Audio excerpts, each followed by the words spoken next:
yo les voy adelantando lo que dice, ¿sí? Una manera eficiente se tiene que llevar justamente, la perfusión tiene que llegar a los alvéolos ventilados. En condiciones normales, ¿qué dijimos? La ventilación alveolar, ¿se acuerdan? Que era 4,2 litros por minuto. La perfusión alveolar, 5 litros por minuto. ¿Por qué sabemos que es 5 litros por minuto? Un gasto cardíaco, ¿sí? Entonces, la relación BQ óptima, sabiendo que la ventilación alveolar es de 4,2 y la perfusión alveolar es de 5 litros, si todo está perfecto, la relación óptima entre la ventilación y la perfusión, el cociente, ven que se hace un cociente entre la ventilación y la perfusión, es de 0,8. De ahí sale ese número. Fíjense que no tiene unidades, es un cociente, ¿sí? Es una relación entre los alvéolos bien ventilados y los alvéolos bien perfundidos. O sea, lo que uno puede esperar es que la relación ventilación-perfusión se acerque a 0,8. ¿Sí? Ahora, normalmente existen territorios con diferente relación ventilación-perfusión, pero si uno hace el promedio en todo el pulmón, va a dar 0,8. Pero va a haber unos que tienen menos y otros que tienen más. Ahora vamos a estudiar justamente eso. ¿Cómo es la ventilación en ese pulmón erecto? ¿Se acuerdan que yo les dije que esas fuerzas elásticas que generaban la diferencia de presión intrapleural tenían relación con un fenómeno que es la ventilación? La ventilación diferencial en el pulmón en posición erecta, ¿sí? Fíjense que dijimos que había distintas presiones. ¿Qué quiere decir eso? Que en el ápice, ¿ven acá? La presión es de -10. ¿Sí? Y en la base es de -5. ¿Qué implica eso? Los alvéolos que se encuentran en el ápice normalmente están más distendidos. ¿Sí? ¿Por qué? ¿Se acuerdan que esa presión intrapleural es la que mantiene al pulmón distendido? Al haber mayor presión negativa, están más distendidos los del ápice y menos distendidos los de la base. ¿Sí? Erradiquen de su cabeza el concepto, porque después no lo pueden aplicar adecuadamente, porque muchas veces para simplificar dicen, imagínense una esponja llena de agua, que la ponen así, ¿y qué les pasa? Se llena más acá abajo. Entonces la fuerza de gravedad, esto no es por la fuerza de gravedad, ¿sí? Es por una diferencia en la presión intrapleural. ¿Ah? ¿Se entiende? Bien, entonces, fíjense, ahí tenemos modelizado. Si nosotros pudiéramos observar cómo está un alvéolo, ¿sí? Antes de la inspiración, o sea, ¿se entiende? Un alvéolo en reposo, imagínense. Está más distendido en el ápice porque hay mayor diferencia de presión intrapleural que en la base. Bien. O sea que el ápice recién hay. Ahora vamos a ver. ¿Qué pasa durante la inspiración? ¿Qué pasa durante la inspiración? ¿Se acuerdan? Empezaba a disminuir la presión intrapleural. ¿Sí? Obviamente disminuye 4 milímetros de mercurio, o sea, de -4 o -3, de -4 a -7. Por lo tanto, el de -10 pasa a -13 y el de -4 pasa a -7. Por lo tanto, ¿qué va a pasar? Durante la inspiración, los alvéolos del ápice, por esa diferencia, ya están distendidos. No se pueden distender mucho más. En cambio, los de la base, ¿qué les pasa? Están pocos distendidos. Por lo tanto, se van a distender mucho más. ¿Se entiende? O sea, que ¿cuáles van a estar más ventilados? ¿Los del ápice o los de la base? Los de la base. Porque en realidad, la diferencia de volumen es mucho mayor en la base que en el ápice. Por lo tanto, al haber mayor diferencia de volumen, mayor gradiente de presión, por lo tanto, llega más aire, se ventilan más. Hay mayor ventilación en las bases. ¿Ven? 0,24 en el ápice, 0,82 en las bases. Sí. No entendí muy bien por qué se da la diferencia de esta presión en el que el ápice es -10 y -5 en la base. La diferencia entre las presiones es porque acá el peso del parénquima pulmonar, ¿sí? El peso del parénquima pulmonar tracciona más la parietal visceral, ¿sí? Esas fuerzas elásticas traccionan más, ¿sí? Hacia abajo, por eso es menos 10 arriba y menos 4 abajo. Y eso hace que los alvéolos del ápice estén más distendidos normalmente, los de menos distendidos, por lo tanto, cuando se genera la diferencia de presión transpulmonar, se ventilan mucho más porque cambian más de volumen los de la base. Bien, y ahora tenemos que entender la circulación pulmonar. Ustedes ya saben las bases de la circulación pulmonar. ¿Cuáles son? Sistema de baja resistencia, ¿se acuerdan cuando lo comparábamos con el sistémico? Alta compliance y alta velocidad de flujo. ¿Sí? Obviamente, ¿por qué? Fíjense, ¿les suenan estos dos? Sí. Bien, pero acá estamos viendo la pulmonar. Efecto de la presión arterial pulmonar sobre la resistencia vascular. Fíjense acá. Presión pulmonar. A medida que aumenta la presión de la arteria pulmonar, fíjense qué pasa con la resistencia. ¿Qué pasa? Disminuye. ¿Eso qué quiere decir? Que tiene alta complacencia. ¿Sí? Entonces, ¿cuáles son las causas de esa alta complacencia? Que son vasos mucho más distensibles. ¿Sí? Los vasos, la estructura de los vasos de la circulación pulmonar, la estructura histológica hace que sean más distensibles. Y a su vez, que hay algunos que no están abiertos. ¿Por qué? Porque, ¿se acuerdan que había una presión de cierre? Bueno, estos cuando no tienen esa presión, están cerrados. Entonces, cuando aumenta por alguna razón el gasto cardíaco, esos vasos que están cerrados se abren. Eso se llama reclutamiento. Entonces, eso hace que no aumente la resistencia. ¿Por qué? Porque los vasos se abren y encima tienen alta complacencia. Entonces puede aguantar cambios del gasto cardíaco sin generar grandes cambios en el flujo. Justamente eso se llama capacidad de reserva funcional. ¿Por qué? Porque hay situaciones donde aumenta el gasto cardíaco, por ejemplo en el ejercicio, aumenta la frecuencia cardíaca, aumenta el volumen sistólico, aumenta el gasto cardíaco y ¿qué va a pasar? Así disminuye la resistencia y permite que aumente el flujo pulmonar, asegurando que mayor eficiencia en el intercambio. ¿Sí? ¿Se entiende el concepto? Esas son las principales diferencias entre la circulación pulmonar y la circulación sistémica. Ahora, cuando vemos al pulmón en posición erecta, ¿sí? Nuevamente, ¿qué vamos a tener? Acá sí, efecto directo de la gravedad, los vasos de las bases van a recibir mayor flujo, una cuestión de presión de la gravedad sobre el árbol circulatorio. Obviamente, ¿qué dijimos? Que tienen la capacidad, no oponen resistencia, ¿se acuerdan? No tienen ese reflejo que oponen resistencia, sino que tienen la capacidad de distenderse. Por lo tanto, a medida que bajamos del ápice a las bases, aumenta el flujo. Por lo tanto, si nosotros vemos el pulmón, dijimos, la ventilación aumenta, ¿sí? Del ápice a la base. La circulación aumenta del ápice a la base.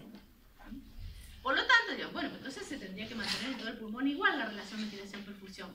No es la misma. Porque si bien las dos aumentan, las dos no aumentan en la misma proporción.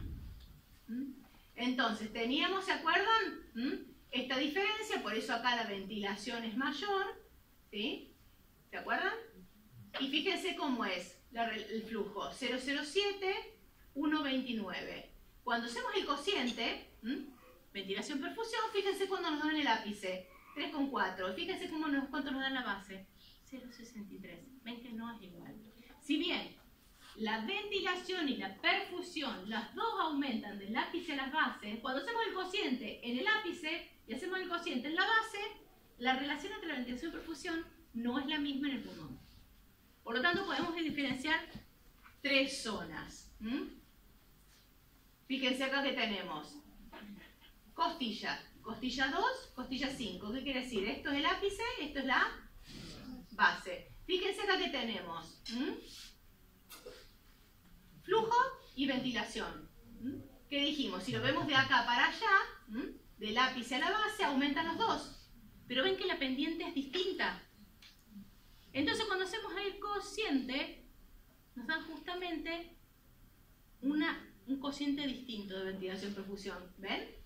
Es decir, una cosa es hacer ventilación sobre perfusión acá y otra cosa es ventilación sobre perfusión acá. Por lo tanto, la relación ventilación-perfusión, fíjense que aumenta. ¿Se entiende? ¿Ah? Bien, entonces, ¿qué tenemos acá? Las tres zonas que se llaman de relación ventilación-perfusión. Donde, fíjense que tenemos las tres.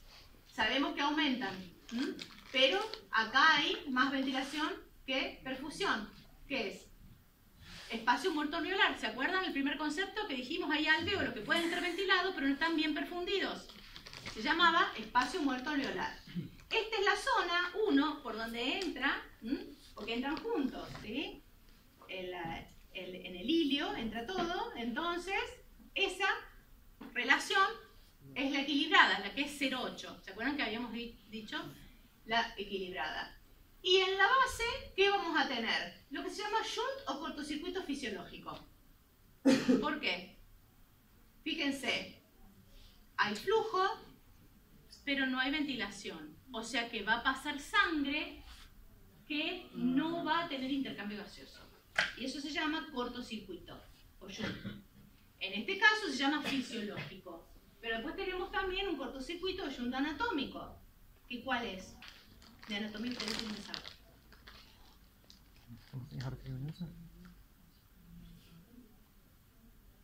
No es la sangre que irriga el pulmón, pero que pasa directamente al corazón. Exactamente. La nutricia, claro. Entonces que va directamente al corazón y no participa del intercambio. Entonces eso es un cortocircuito o shunt anatómico. O sea que fíjense que tenemos el espacio muerto anatómico y fisiológico y el cortocircuito o shunt fisiológico y anatómico. ¿Ah? Entonces, cuando decimos los extremos de esa relación ventilación-perfusión, acá teníamos el medio, donde que tenemos los alvéolos adecuadamente perfundidos, con la relación óptima 0,8, pero ¿qué podemos llegar a tener? ¿Ven? Para un lado, ¿qué tenemos? Espacio muerto. Fíjense, hasta el anatómico, que es la vía aérea, que no está irrigada, o alvéolos que están ventilados, pero mal perfundidos. Y para el otro lado, tenemos lo que se llama cortocircuito. ¿Sí? Que hay gran irrigación, pero el alvéolo puede no estar ventilado. De la cantidad de cortocircuito o shunt va a depender qué cosa. La presión parcial de oxígeno, ¿sí? Que va a tener el sistema sistémico, porque parte de ahí justamente depende de esa relación ventilación-perfusión, la hematosis. Y de la hematosis, la presión parcial de oxígeno de la sangre del sistema sistémico. ¿Sí? Por lo tanto, hay mecanismos que tienden a ¿qué? A mantener esa relación ventilación-perfusión cerca de 0,8. Más allá de alteraciones fisiológicas o patológicas. ¿Qué quiere decir? Que va a haber mecanismos locales, no los vamos a ver ahora, los vamos a ver la clase que viene, como introducción a la hematosis, son mecanismos locales, no sistémicos, ¿sí? Mecanismos locales que aseguran la adecuada relación ventilación-perfusión, más allá de las condiciones en las que esté ese pulmón. Obviamente que a veces se sobrepasan esas, y lo mismo va a decaer la presión parcial de oxígeno. Pero hay sistemas, ¿qué quiere decir? ¿Qué harían? ¿Se acuerdan que vimos que hay mecanismos locales que regulan la perfusión en los órganos? ¿Se acuerdan? ¿Sí? ¿Lo vimos a los ejemplos? ¿No? Acá sería igual. Son mecanismos locales que regulan la perfusión del pulmón, pero la perfusión que participa de la hematosis. ¿Y cómo se regula? Dependiendo si el alvéolo está ventilado. Si el alvéolo está ventilado, se va a producir vasodilatación. Si el alvéolo no está ventilado, va a haber vasoconstricción y esa sangre se redirige a zonas bien ventiladas. ¿Sí? ¿Se entiende el concepto? Entonces localmente la relación ventilación-perfusión promedio cercana a 8, más allá de las diferencias regionales del pulmón. ¿No? Entonces, lo más importante ahora es tener esto. Los dos extremos del de Jung, que es aumenta la perfusión en alvéolos sin ventilación, y el espacio muerto, que hay gran ventilación en alvéolos sin perfusión. Entonces, la clase que viene vamos a ver cómo se trata de mantener la relación ventilación-perfusión por esos mecanismos locales para asegurar que el alvéolo que está ventilado esté adecuadamente perfundido para la hematosis. Y vamos a ver cómo es la hematosis. ¿Está?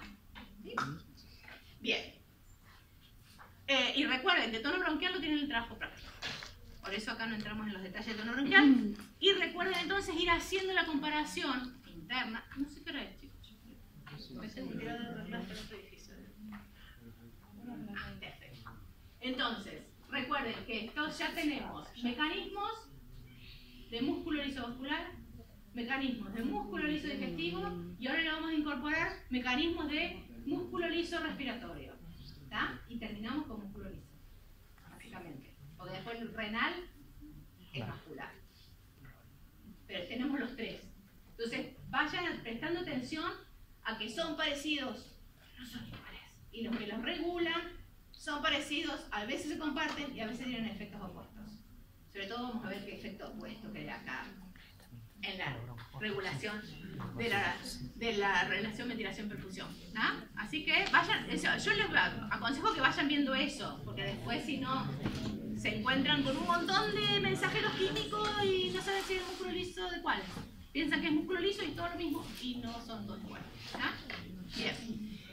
Y otra cosa, recuerden que cuando hablamos de, siempre llegamos a la regulación sistémica solamente haciendo hincapié en que llegan neuronas, ¿sí? Y hay un receptor colinérgico y un receptor adrenérgico. No entren, porque en general los libros van a tener después el reflejo respiratorio, el baroreceptor, todo eso, no, todo eso el año que viene, ¿está? O sea que cuando vean reflejo, baroreceptor, reflejo, no. Solamente saber que hay una neurona que llega y que tiene tal tipo de receptor, nada más. O sea que no entren a complicarse con los reflejos, que los vemos a todos juntos el año que viene. ¿Cómo? Endocrino tampoco. Todo lo sistémico, toda la regulación sistémica lo vemos el año que viene. Toda junta, porque para que vean que todo funciona junto. ¿Sí? Ahora solamente los locales. Nos falta ver solamente el mecanismo de regulación local del riñón, que es un poquito complicado. Los de ahora son re fáciles. Ahora el riñón se nos complica un poquito. Bien.